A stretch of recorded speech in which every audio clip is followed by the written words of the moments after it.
Какво е рендрап техника? Това е мощна терапия, при която се използват етерични масла. Специално аз използвам повече от 15 години. Работя с световно известната ТАП компания Young Living, която е на световно ниво. Самата терапия е създадена от президента на компанията доктор Гери Янг, който на 18 годишна възраст пада от дърво, удря си врата и се парализира. Диагнозата на докторите е парализиран за цял живот и инвалид на инвалидна количка, но родителите му той не се отчаиват, започват да търсят алтернативни начини за лечение. По това време той започва да учи медицина във Франция.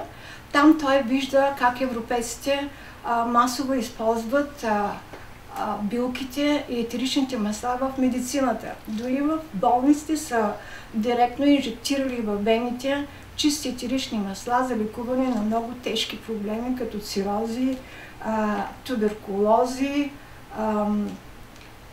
и други тежки заболявания. В процеса на лечението си той основно използва етеричните масла. Етеричните масла са познати още в древността. От древните хора са ги използвали в религиозните ритуали, а египтяните са ги използвали, като са знали техните лечебни свойства, са ги използвали в техните църкви, така наречени темпъл, където са обливали цели стени с етерични масла. Хората са преспивали с денонощия там, дишвайки изпаренията на етеричните масла и така се лекували.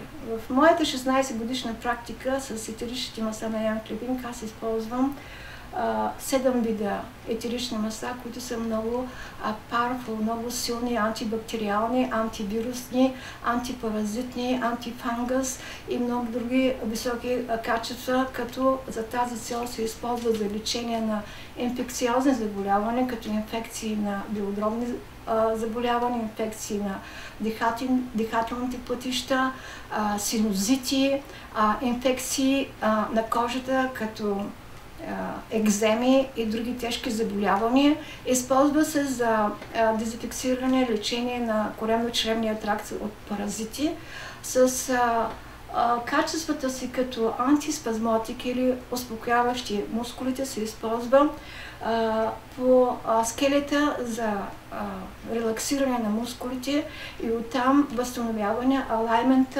алаймента на гръбначния стълб. Самите етерични масла се втриват в ходилата, в проекционните точки на ходилата и по продължение на гръбначния стълб от опашката до основата на главата, като там са всички проекционни точки на тялото и органите.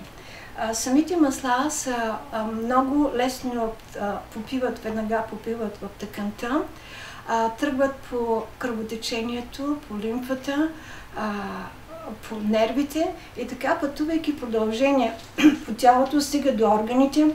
Техното високо въздействие като антибактериални, антитоксични пречистват органите от токсините, пречистват кръвоносните съдове, като с четка изчистват кръвоносните съдове, разширяват кръвоносните съдове, засилва се кръвообращението. Когато преминават през органите, особено по гръбначния стълб, спомагат много за изкривяване на гръбначния стълб или така наречената сколиозис. По медицински данни е доказано, че 50% от изкривяването на гръбначния стълб се дължи на микроби и вируси, които попадат в прешените и нервите, възпаляват нерва и нерва изкривява и издъпва прешените. Нанасяйки етеричните масла, понекога е феноменално. Още от първия тритмент, убивайки тия микроби и вируси по гръбначния стълб, прешените се подреждат отново като сенци, си идват на местото и болният е фри,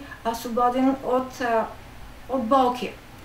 С големите си лечебни свойства етеричните масла се прилагат, се използват същевременно за редуциране на стреса в централната нервна система.